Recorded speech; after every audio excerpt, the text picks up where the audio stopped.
don't you do it.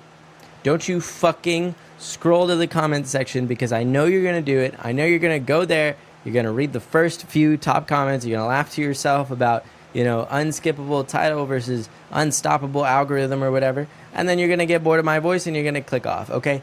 I know that that's what you're going to do, which is why I'm making this video. And I'm pretty much talking to myself here, okay? So if I'm talking to myself, I know that I'm talking to a lot of people out there that are struggling with this. But basically, what I wanted to cover over in this, unskippable title is, as you could probably understand, is how to be productive in the era of gooning, okay? How to actually get this stuff, and not just productive as in busy work, like just getting whatever to-do list out of the way, but actually getting the high leverage stuff done in your business rather than procrastinating, rather than getting distracted, rather than just kind of screwing off and changing your offer every 2 seconds and not actually going anywhere. Because I think that that's where the vast majority of people are today, is they are pumped full of distractions. They have their phone on their desk. Their desk itself is messy, which I don't know what I'm talking about because my desk is a little messy right now, but usually it's not.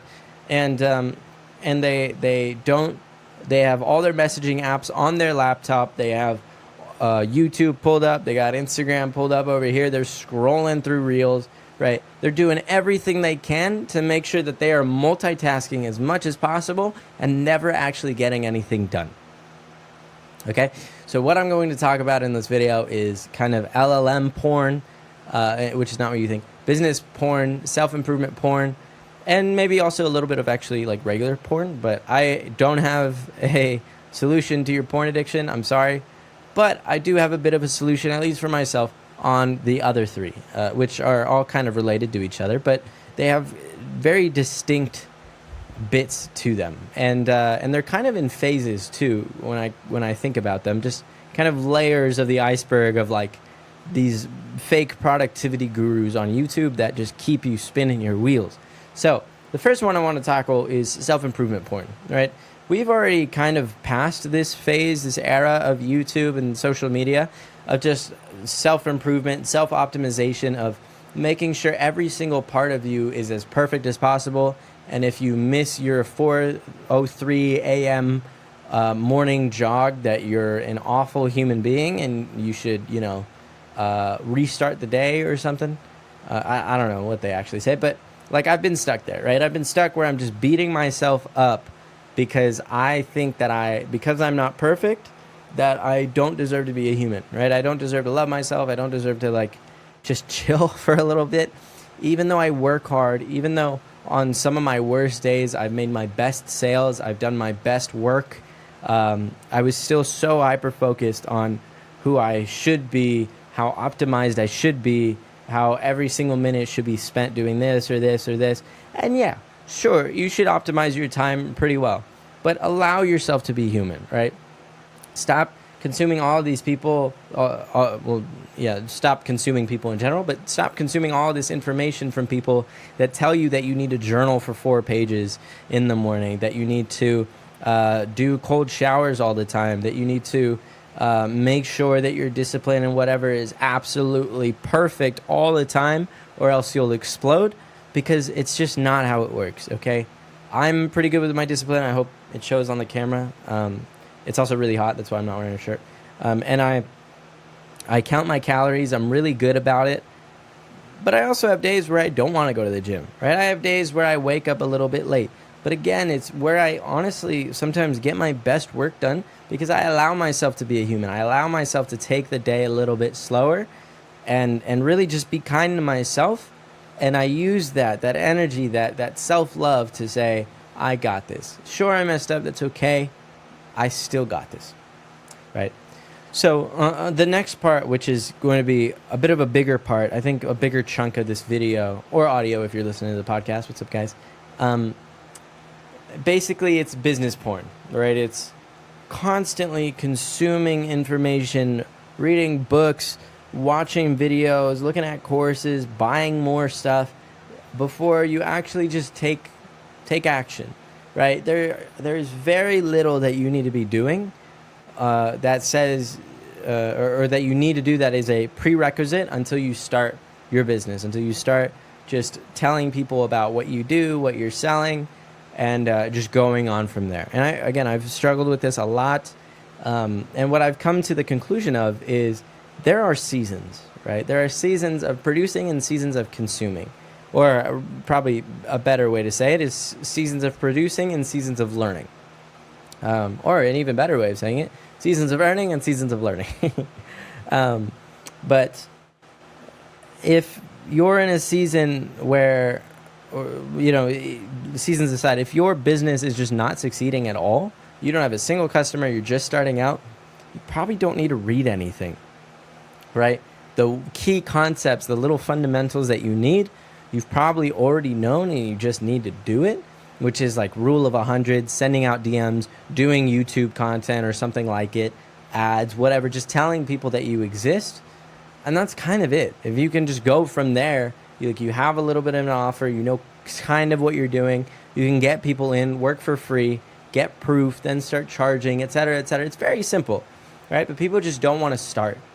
And so there are a lot of fundamentals that people skip over, they kind of gloss over, especially because they are so desensitized to how much information there is out there. There are so many videos. The entire internet is filled with terabytes, petabytes of business knowledge that really just isn't all that helpful for you, because either you're not at that stage, or you already know about it, or it's stuff that is wasting time that you could otherwise spend actually doing the thing that they're teaching you. So there's that. And if you're starting to get sales, if you're starting to feel like you're doing pretty well, but then you're a little stuck on the strategy sort of stuff, then you can kind of transition into a more learning season, reading books more often. And that's not to say that you can't consume any knowledge while you're producing, while you're earning, but that it should be a very small ratio, like 90-10.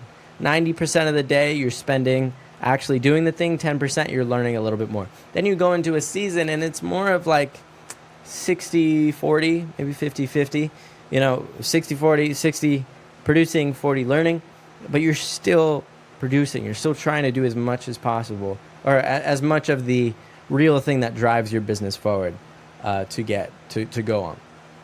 And so that's the first two stages. And then the last stage is LLM gooning. Okay, or LLM porn. And this is a much newer topic that I haven't heard anyone talk about. It's something that I've experienced myself.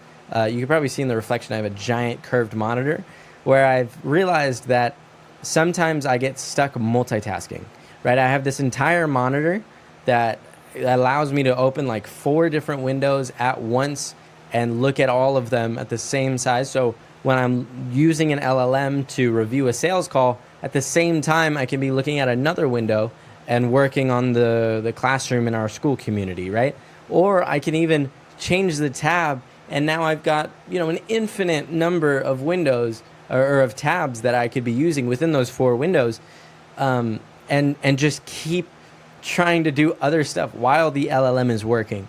And the reason why this is so counterproductive is because by the time the LLM answers, and by LLM I just mean like ChatGPT, Claude, whatever, by the time it answers, I've already forgotten what I even asked it. I've already completely shelved what that mind space I was in, put it somewhere else, and now I'm working on something else, right? So once I see the LLM's response, I'm like, I actually don't care anymore. I'm going to change to this new thing that I'm working on. And the cycle of multitasking continues. The cycle of context switching continues. So I would highly recommend that you allow yourself to just sit there. And I know it's painful. I really try.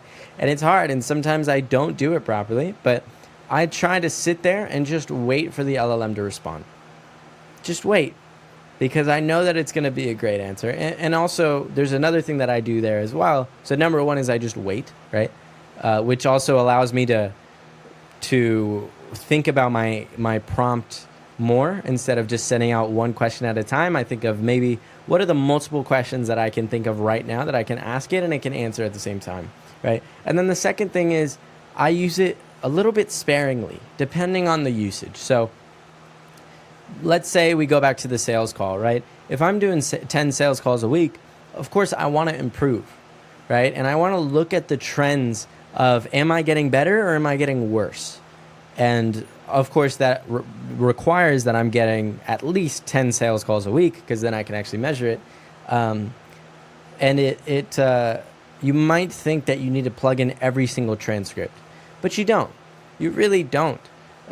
You can just plug in every once in a while, like every other, maybe every third transcript, right? Because at that point, you can actively look at the trends instead of analyzing every single fluctuation within every single call, right? If you can review it that way, especially the ones that you did really well on and you closed, then that's even better, because you know exactly what you did properly that you can continue doing next time. If you review your best footage, you will only get better. So the reason why I say that is because I used to plug in every single transcript into an LLM, and it would tell me, start doing this, stop doing this, keep doing this. It was this entire response every single time, and it was like checking my weight every single day, right? I am going to have fluctuations in water weight, in what I ate, whether or not it went all the way through me, all sorts of things like that. And I won't actually be able to tell the pattern until I zoom out and just measure once a week or maybe twice a week, right? So think about it that way. Try to just use the LLM sparingly for that kind of stuff, and try to just really think about, like, be fully present and try not to multitask while using the LLM, unless you're like vibe coding or something like that. I haven't noticed any negative effects of me working on other stuff while I'm vibe coding. So that's pretty much it. And as far as the business and all that kind of stuff, I will go in the next video on specifically what to do, or at least what I've done to make sure that I'm not multitasking as much as possible when I'm actually supposed to be working on the constraint. But what I will say in this video, at least, just kind of as a little bit of a teaser for the next video, is I do not allow myself to work on anything else, not a single thing, unless I have a meeting or especially a sales call booked in the way. I will not allow myself to work on anything other than the constraint. And that requires that you figure out what that constraint is. If you are under $1 million in revenue a year, 9 times out of 10, your constraint is just doing more volume, right? Just finding more people that might buy your stuff, be interested at all. If you can just do more of that, like let's say, for instance, I have the rule of 100, right? I send out, for example, 30 DMs. I spend however many minutes responding to those DMs, and then I spend the rest of that time, however many minutes it takes for me to make a video like this. Or actually, we'll say rule of 300, right? So I send out 100 DMs. I spend, we'll say like the rule of 300, right? 300 minutes is 5 hours, I believe. I didn't use a calculator, I promise. Let's say that I have, we'll just say 4 hours, if anything, because to make it even, like, I spend the first 4 hours of my day just working on on the constraint of how can I get more people into the community, how can I get more people who are interested to buy our thing, etc. And so let's say I send out 100 DMs, right? And then I spend, like, however long that takes me. I can either measure it by how many minutes it took me to send out those DMs, or I can measure it by how many DMs I've sent out, like new conversations. I like to do it by how many DMs I've sent out, because this is a warm audience. If you have a colder audience, you might want to do it by how many minutes you spent, because you do want to spend more time actually making the message more personalized and everything, but you do you. Let's say I send out 100 DMs, right? So then I've got however many minutes I spend responding to those DMs when people reply to me. And then I spend however many minutes I want, maybe the rest of those 4 hours, on just making content like this one right now. And so by that, that's like 240 minutes. right? You could do 4 hours, you could do 5 hours to make it 300 even, and just say you spend 100 minutes DMing people, 100 minutes responding, which is kind of arbitrary because you don't know how long it'll take you to respond to however many people respond to you, and then however many minutes it takes you to get that content, and then hopefully post one thing by the end of it. But regardless, I do not let myself work on anything until that is done. And I think I mentioned in the last video, I even have a buddy that I stay accountable with. Like by 11 a.m., if I don't have the DMs sent out, then I'm kind of cooked. Okay. Like I will try my best, but there's no guarantee. There's a lot less of a guarantee that I will get it done. And I kind of stress myself out if I don't get those DMs done, but by the time that I talk to him. And of course, if I have sales calls, if I have meetings, whatever, then I get stuck in that. But I try to block my calendar completely. And again, I will talk about this in the next video of, what it's like blocking your messages, blocking out everything, sound, whatever, just to get the stuff done, because it's vitally important. But I think it's a long enough topic to talk about on its own, because this video is about like 15 minutes long. But I hope that was helpful. I hope I can keep you guys from gooning, and I'll see you guys later. It's goontastic. Love you guys. Peace.